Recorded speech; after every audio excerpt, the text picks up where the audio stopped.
Everybody is talking about Thursday night football, looking at that, but you want to make some money on this small little MLB card today? Well, you're at the right place then. It's First Pitch on WagerTalk TV. I'm Dan Alexander, and joining me, I got Bryan Power, Drew Martin, and Jeff Michaels. It's a Thursday night football free zone here, guys, for the next 20, 30 minutes. You like the show? Make sure you hit that like button. If you appreciate the content, make sure you click that little bell and subscribe so you never miss any of the programs here. And boys, let's get it rolling. Start off with Bryan Power, Mariners and Rays. And this is a great one to start with for big game breakdown because, I mean, this series is a big one. Rays 3.5 games back in the AL East. So kick this off, Bry. How are we betting this one? Yep, two playoff hopefuls, obviously, in the top-heavy American League, Dan. I talked about this game a little bit this morning on the Power 5, and that Seattle might actually be a potential sell-high-on team for Thursday, even though they're 7-0 in Luis Castillo's last 7 starts. A big reason that I kind of viewed them maybe as a sell-high team here in this spot is it is not often you can grab Tampa Bay at this price at home. It would only be the second time all year they close as a home dog at plus 105 or higher. So the odds makers certainly giving Castillo and the Mariners a lot of respect for good reason. This team has been red hot ever since the All-Star break, going from 4th to 1st in the AL West. But Castillo had a blow-up his last time out, giving up 5 runs to the Mets. It was the 3rd time in his last 4 road starts that he allowed at least 4 runs. And the other opponents, besides the Mets, were the Royals and Angels. Not exactly great lineups there. Certainly not as strong as the Rays. There's no debating that. Tampa Bay puts up 5.3 runs per game for the year. And Castillo, when he faced the Rays earlier this year at home, he gives up 6 runs in 6 innings. And that's a big deal because this year, guys, Castillo on the road, his ERA is like a 1.5 higher. His whip is higher. His WOBA is notably higher. So if Castillo struggled at home against the Rays, it stands to believe that he's going to struggle on the road as well. But what would give me pause with Tampa Bay here is their own starter, Zach Littell.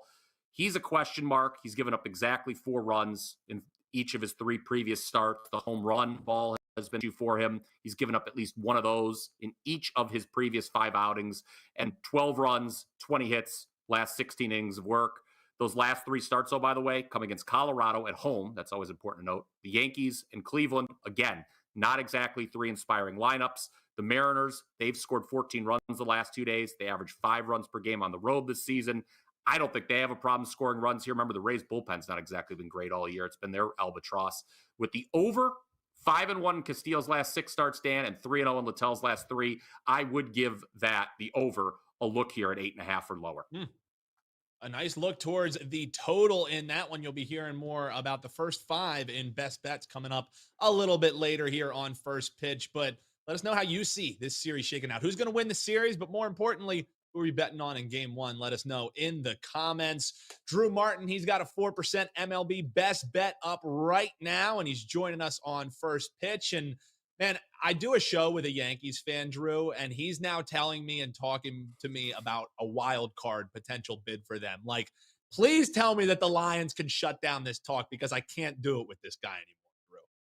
Oh, Dan, I mean, the Detroit Lions, they got a chance tonight, but actually the Detroit Tigers. Oh, yeah. Now, See, I said it was a Thursday night football free zone, and I pulled the Lions Detroit Tigers switch up. That's on me, Drew.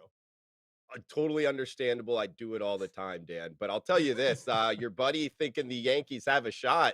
I mean, what? There's 23 games to go, and they're 6.5 back from the final wild card spot. I guess mathematically it's possible. They've won, 5 straight games. They're 8-2 their last 10. So you can see why Yankees fans kind of have some hope here, Dan. They're not dead yet. You know, that fat lady isn't singing just yet. And going up against the Detroit Tigers here, I like them tonight. I mean, the market's liking them as well. This is what kept it off of my client card, laying about 60 cents here, minus 160 to jump on the Yankees. But again, they're a hot team right now. Plus the fact the Detroit Tigers, they don't play very well on the road. The Yankees play better at home. But here's the deal. The Tigers really struggle when playing outside of their of the AL Central here. And of course, the Yankees being the AL East, probably the best division in baseball. I like the Yankees tonight. We ride the hot, we fade the cold here with the Tigers dropping 2 as well. 60 cents, a little bit pricey here, Dan, but for a big game breakdown, give me the Yankees tonight minus the 160 price tag. Yeah, I mean, it's hard. It's hard to argue, man. 5 straight already, looking for 6 straight against a struggling team, whether it's the Tigers, whether it's the Lions. We're looking towards the Yankees tonight. And I love seeing the chat lighten up, giving some props to our man Drew Martin. He's on a 3-0 run, so definitely check him out. But I also like the comment, Drew for governor. He can't be any worse than anyone else in office, anyone else in office. So he might as well throw his name in the ring as well.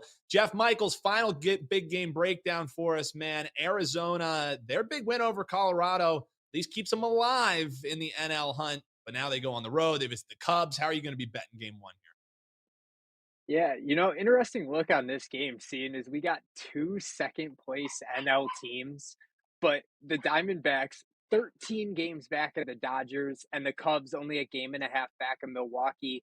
And you got a Cubs team that's playing like they're only a game and a half back too. They got one of the best records. They're 7-3 in the last 10 games, which is tied for the best, but they're 7-2 in the last 9, even better there. And their starting pitcher tonight, they got Javier Assad going, who really doesn't look like a Joe. He looks like the real deal so far. He's made 7 starts for the Cubs. The Cubs are 5-2 in those 7 starts, but his most impressive start was one of the ones that the Cubs lost. He threw 8 scoreless innings, in his last outing against Cincinnati. So they didn't end up getting the win in that game, but that may have been his most impressive outing so far. There have been some questions with these bullpens. I'll keep the bullpens out of it, but Arizona coming off of that big win yesterday, their 12-run showing, I don't think Arizona's bats can repeat that. So I like Chicago here. I'm staying in the first half to keep those bullpens out of it. But I'm going to be looking towards Assad here moving forward too in the weeks to come. But tonight, I like the Cubs on the run line in the first half. Excuse me. I love it. That's Jeff Michaels. He'll be on the College Football Show later here on Wager Talk TV. So make sure you hit that subscribe button. So when they go live, you get some college football winners alongside your MLB plays today. Boys, insane pace of play. We're already talking a little best bet 10-minute into the show. Hop below in the comments and let us know what your best bets are. But I want to find out what Brian Powers is. Dodgers, Marlins, this series is curtains after that 11-4 drubbing for the Dodgers last night. So what? They finally saved some face here against the Marlins in game 3. What do we think, Brian? I think it's time to buy low on the Dodgers, Dan, who have rather shockingly dropped the first 2 games, 5 of 6 overall. Interestingly enough, they were facing the prospect of a sweep on Sunday against the Atlanta Braves, and I backed them as a 4% winner. The Dodgers have only been swept in a series of 3 games or more this year 1 time. It was by the Giants back in mid-June. I think by any objective measure, we would all agree the Dodgers are the second best team in the National League still, despite what's happened the last 2 days. Meanwhile, even with this 6-game win streak that the Marlins are on, I'm highly skeptical of them. They have a worse year-to-date run differential than the Mets, which is pretty crazy when you think of what a dumpster fire the Mets have been this season. The Marlins have been doing it with a lot of 1-run victories. They're in their worst split today, facing a righty. I'll talk about that momentarily. But the Dodgers, despite their recent offensive slump, they're still the highest scoring team in all of baseball on the road. And I think they're going to get to Miami's Braxton Garrett here. Garrett, something that's a concern with him is he's already surpassed his career high in innings pitched. Now, he's pitched well of late, which has surprised me. Only 12 earned runs allowed his last 6 starts, but his expected ERA continues to sit nearly a full point higher than his actual ERA. We're talking about a 4.18 FIP over the second half. He's not a big strikeout guy. He's only got 14 Ks his last 5 starts, 29 innings pitched. And in 4 of those 5 starts, he's had 3 strikeouts or fewer. Ironically, though, the one exception where he had 6 strikeouts was against these Dodgers in the second game of a doubleheader. But Miami still loses that game 3-1. And the Dodgers hit 2 home runs off of him. I'm going to expect more offensive success tonight from the road team. And you talk about home runs, okay? Miami has hit a total of 7 in the first 2 games of this series, which is insane when you consider they're 24th this year in home runs hit. So it seems kind of fluky with what we've seen the last 2 days. Ryan Pepio, he's been recalled and looked good in his one start and working out of the bullpen. He's allowed just one home run. So again, I think that's another reason we see Miami, not hit maybe any long balls tonight. 5 shutout innings as a starter against Arizona. I mentioned Miami being in its worst split against a righty. I just can't see the Dodgers being swept here, Dan. As I said, it's only happened once all season, mid-June by the Giants. The Dodgers are your best bet here for Thursday.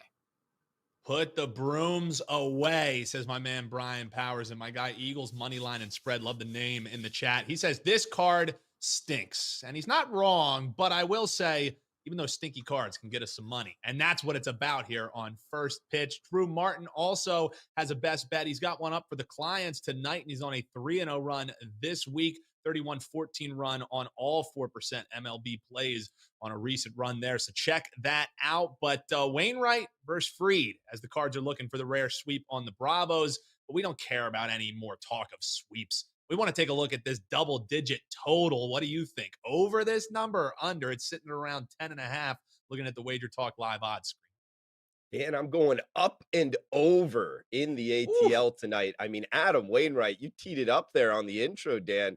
How is this guy still pitching in MLB? He's got an ERA over 8 on the season. His ERA since the start of August, it starts heating up here in the ATL. I lived there for 8 years. It gets hot nights. That ball gets traveling. He has an ERA of over 11 since the start of August. It's pretty amazing that they keep sending him out there against MLB lineups, let alone the best MLB lineup out there. Year to date, the Braves have a team OPS of 845. To put into comparison, no other team in MLB has a team OPS over 800. So this team absolutely mashes. If you didn't know that, you're probably watching the wrong show by now. But I mean, their 7-hitter, he's going to be over 30 home runs here. So I just think the Braves might get to 10 runs by themselves here, Dan, and clear this total of 10 in the hook. And then when you look on the other side of the inning, when the Redbirds are at bat, all of a sudden they've woken up. Back-to-back double-digit outputs by their offense. The last 2 games in this series, 33 runs scored in the last 2. I like riding kind of hot lineups here. Both of them very hot right now. So we throw Wainwright in there. Look, Dan, 10.5. I mean, we could get it last night at 10. It's jumped up here to 10.5. Now it's even getting some juice on the 10.5. I think that money is smart money. Some of it my money. So go up and over tonight in Cobb County, Georgia.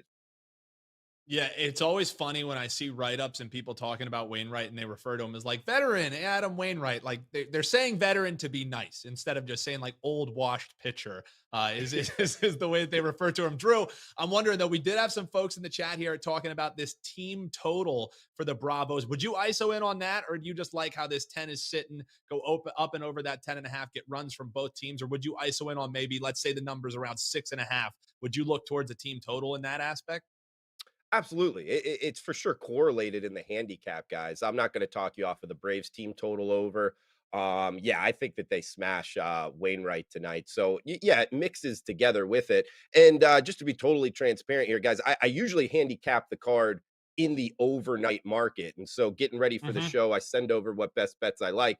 And at that time, at like midnight, 1 a.m. on the East Coast, there isn't a team total market. So that's the main reason I'm going after the full game here. But absolutely, Dan, it does correlate.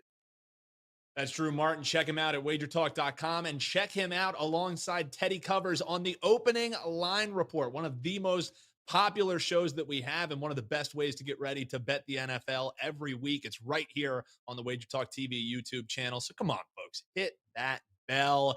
Jeff Michaels gets the final word, and he'll either confirm or deny what we've heard from our man Brian Power earlier. He talked Mariners Rays. You've got a stronger vibe in this one because you got a best bet. Where are we going, Jeff?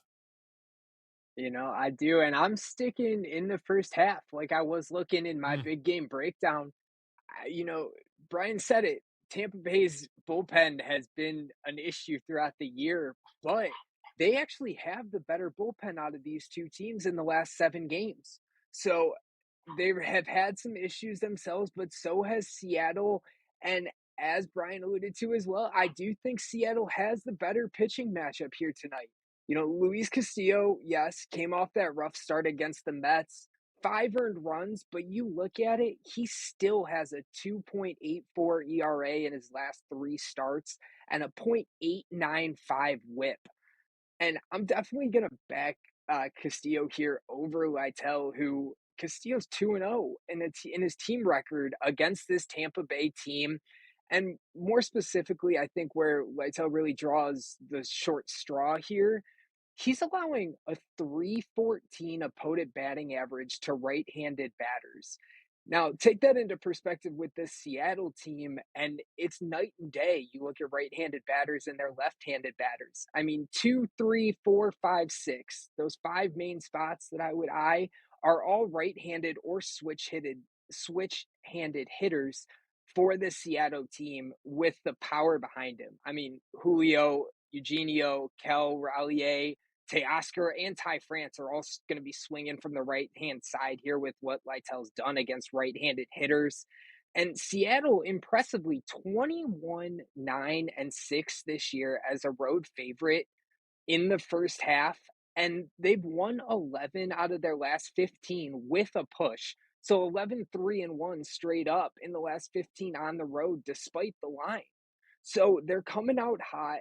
Seattle's had some issues with their bullpen too.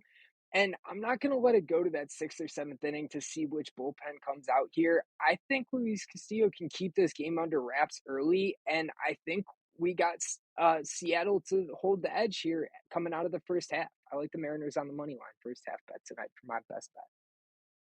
Little first 5 action for you. You like the first 5 plays? Hop below in the comments and let us know what you're going to be eyeing tonight here. And that does it. You got best bets, you got big game breakdowns, and even, as one of our commenters said, a stinky card. We got the folks ready to go for it, boys. It's what we do here. If you throw us a like, don't do it for me. Do it for Brian Power, Drew Martin, and Jeff Michaels, getting you ready to go to bet the MLB tonight.